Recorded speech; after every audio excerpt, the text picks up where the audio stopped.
இனிய தமிழ் அமுது நேயர்களே அனைவருக்கும் மாலை வணக்கங்கள். கல்வி சிறந்த நாடு, புகழ் கம்பன் பிறந்த தமிழ்நாடு என்று சொல்வார்கள். இந்த கம்பன் காட்டும் கல்வியை இன்றைய தினம் நம்முடைய தலைப்பாக கொள்வோமா? முதலிலே அவர் சொல்லுவார், காவிய தலைவனாக ராமன் குரு விஸ்வாமித்திரர் அறிவுரை கூறுகிறார். இந்த தாடகை பொல்லாத அரக்கி, அவள் பெண்ணென்று கொள்ளாமல் இருப்பது பாவம் என்று நினைக்க வேண்டாம், உன்னுடைய அம்பை எய்து அவளை வதம் செய் என்று கூறுகிறார். எனவேதான் அவன் அம்பை அவள் மீது எய்துகிறான் ராமன். அதை எப்படி கம்பர் சொல்கிறார் என்றால், கல்லோக்கும் நெஞ்சில் தங்காது அப்புறம் கலன்று கல்லா புல்லோருக்கு நல்லோர் சொன்ன பொருள் என போயிற்றென்றே இருக்கிறார். கல்லாதவர்கள் எல்லாம் அவருடைய நெஞ்சம் கல்லாக இருக்கும். அவருக்கு சொல்லுகின்ற நல்லோர் சொல்லுகின்ற அறிவுரை எல்லாம் அவரிடத்திலே தங்காது என்பதை சொல்கிறார். அதைத்தான் கல்லோக்கும் நெஞ்சில் தங்காது அப்புறம் கலன்று கல்லா புல்லோர்க்கு நல்லோர் சொன்ன பொருள் என போயிற்றென்றே என்று அவர் விட்ட அம்பை பற்றி சொல்கிறார். அடுத்ததாக அவர் சொல்லுகிறது, இந்த சூர்பனகை வாயிலாக என்ன சொல்கிறார் என்று சொன்னால், சீதையினுடைய அழகை ராவணனுக்கு சொல்லுகிறாள். அவன் காம உணர்ச்சியில் அவனது மனத்தை சீதையின்பால் பறிகொடுத்து மதி மயங்குகிறான். அவனுடைய காமநோய் வளர்வதை கம்பர் கல்வி அல்லாத அறிவு கெட்டவன் செய்த தீமை வளர்வதற்கு ஒப்பிடுகிறார். கல்வி நோக்கா மதியிலி மறைந்து செய்த தீமை போல் வளர்ந்தது அன்றோ என்று சொல்கிறார். அவனை மதியிலி, கல்வி கேட்காதவனை மதியில்லாதவன் என்று சொல்லி அவனுடைய தீமை வளர்ந்தது போல அவனுடைய காம நோய் வளர்ந்தது என்று சொல்வார். இது பற்றி கூட அந்த கம்பராமாயணத்தில் வரும். சூர்பனகை முதலாவதாக சென்று ராமன் மீதும் இலக்குவன் மீதும் அவள் அந்த இடத்திலே ஒரு வம்பு வளர்க்கிறார். எனது மூக்கையும் மாறையும் அவர்கள் அழைத்து விட்டார்கள் என்று அவரிடத்திலே புகார் கூறுகிறார். அப்பொழுது நல்ல அறிவுள்ள அந்த ராவணன் கேட்கிறார், நீ என்ன செய்தாய் என்று கேட்கிறார். உடனே சூர்பனை விழித்துக் கொள்கிறார். இவனிடத்தில் இதை பேசினால் சரி வராது, இவனுக்கு இருக்கிற அந்த காமநோயை முற்றி கொண்டு வந்தால் தான் செய்யும் என்று சீதையினுடைய அழகை வர்ணிக்க ஆரம்பிக்கிறார். அவள் வர்ணிக்க இவனது அறிவு மயங்குகிறது.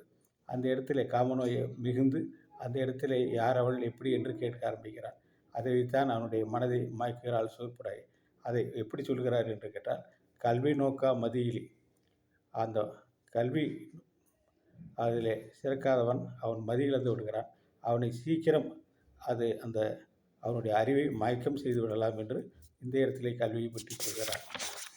அடுத்ததாக சொல்லும் பொழுது அவன் சொல்கிறார், கல்லாது நிற்பர் பிறரின்மையின் கல்வி முற்ற வல்லாரும் இல்லை, அவை வல்லர் அல்லாரும் இல்லை, எல்லாரும் எல்லா பிரிவும் செய்தலாலே எல்லாரும் இல்லை உடையார்களும் இல்லை மாதவ். அது அயோத்தியை பற்றி சொல்கிறார். அயோத்தி மாநகரத்திலே எல்லோருக்குமே கல்வி முழுவதுமாக படித்திருக்கிறார்கள். அவர்களுக்கு பொருந்திடங்கன் பிறையினுதற்கெல்லாம் பொருந்து செல்வமும் கல்வியும் பூத்தலால் வருந்தி வந்தவருக்கு ஈதலும் வைகளும் விருந்துமன்றி விளைவன யாவையே. அங்கே இருக்கிற பெண்கள் எல்லாம் நல்ல முறையில் படித்து அவர்களுக்கு வேண்டுகிற பொருந்து செல்வமும் அவர்களிடத்தில் இருப்பதனால் அவளை தேடி வந்தவர்களெல்லாம் அவள் அந்த ஈகை குணத்தையும் அதே நேரத்தில் விருந்தோம்பலையும் அவள் செய்கிறாள் என்று அவள் மேன்மையாக அயோத்தியினர் குறிப்பிடும் பொழுது அங்கே எல்லாருமே கற்றவர்கள் என்று அந்த இடத்துல கூறுகிறார்.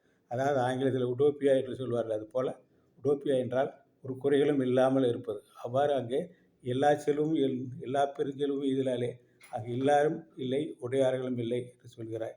அதன் காரணமாக பொருந்து செல்வம் கல்வியும் பூத்தலால் அவர்கள் வருந்தி வந்தவருக்கு ஈதலும் இல்லை வைகளும் விருந்துமன்றி விளைவன யாவையுமே. வருகின்ற அது தேடி வந்திருக்கிற வறியவர்களுக்கெல்லாம் அவர்கள் விருந்து உபசாரம் செய்கிறார்கள் என்று அயோத்தி நகரை பற்றி மேன்மையை பற்றி சொல்கிறார். அடுத்தது இந்த மாதிரியான இருக்கக்கூடிய ஒருவனை அவனிடத்திலே அந்த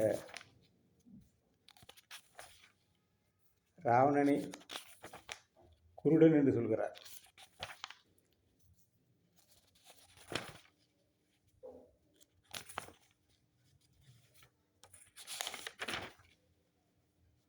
அது முருடு இருந்து உருட்டற்கு எளிதென்பது என்பதும் முற்றிப் பொருள் தீயில் கேள்வி சுடர்புக்கு வழங்கலின்றி குருடு ஈங்கு இது என்ன குறிகொண்டு கண்ணோட்டம் குன்றி அருள் தீர்ந்த நீர்க்கு அரிது என்பதாம் அவ்வந்தகாரம். அப்படிப்பட்டவனுக்கு அந்த காமம் முற்றி அவன் அறிவினை இறந்திருக்கின்ற நிலையிலே அவன் எப்படி இருக்கிறான் என்றால், அவனிடத்திலே கல்வி கற்காதவனுக்கு எப்படி அந்த அந்த எழுத்துக்கள் எதுவும் புரியாமல் குருடாக இருப்பது போல அவனிடத்திலே கண்ணோட்டம் இன்றி ஈகல் பிறருக்கு ஈகை செய்வது குறைந்து போய் அருள் தீர்ந்து நெஞ்சிற்கு அருது என்பதுதான் அவ்வந்தகாரம் என்று சொல்கிறான். ஆனால் கற்காதவன் குருடன் என்று சொல்கிறான். அதையும் அவனுடைய காம விகாரத்தையும் அவன் சேர்ந்து கம்பன் சொல்கிறான். அதுக்கு அடுத்ததாக சொல்லுவதுதான் மிக அருமையாக இருக்கிறது. அவன் நல்ல முறையிலே கற்று இந்த பயந்த மரம் போல அவன் இருப்பானாம். அயோத்தியனுக்கு கல்வியாக விதியிலிருந்து முளைத்த போகக்கனிகள் பழுத்து பயன்பட்டன என்று சொல்கிறார். எவ்வாறு படித்ததாக இருந்தால் அவர் அந்த சமூகத்திற்கு பயனுள்ளவனாக இருப்பான் என்று சொல்கிறார். ஏதர் முதற்கல்வி முளைத்து எழுந்து எண்ணில் கேள்வியாகும் முதல் தின் பனை போக்கி அருந்தவத்தின் சாகம் தலைத்து அன்பு அரும்பி தர்மம் மலர்ந்து போகம் கனி ஒன்று பழுத்தது போடும் அன்றே என்று சொல்கிறார். இந்த முயற்சியினால் இந்த கல்வி கற்கக்கூடிய நல்முயற்சியினால் அவன் கல்வி கேள்விகள் சிறப்பெறலாம். அவன் இந்த காரியத்தையும் சாதித்து வெற்றி முடியும் என்று கம்பர் கூறுகிறார். கல்வி கேள்வியில் சிறந்தவன் அரிய பெரிய ஞானத்தையும் அடைகிறான்.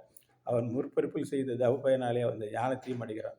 அத்தகைய ஞானத்தோடு கல்வியும் பெற்றவன் தான் உயர்ந்த லட்சியத்தோடு வாழ்வதல்லாமல் பிறருடைய குறைகளையும் போக்குகிறான்.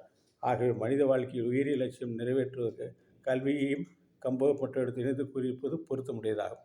இவ்வாறு கம்பன் பிறந்த தமிழ்நாடு உயர் கல்வியில் சிறந்த தமிழ்நாடு என்று அவர் பாரதியார் பாடுவது போல அந்த பாரதியார் கூறுகிற அந்த மூன்று பேரையும், அதாவது கம்பன், அடுத்ததாக சொல்கிறான் அந்த சிலம்பு சொல்கிறான்.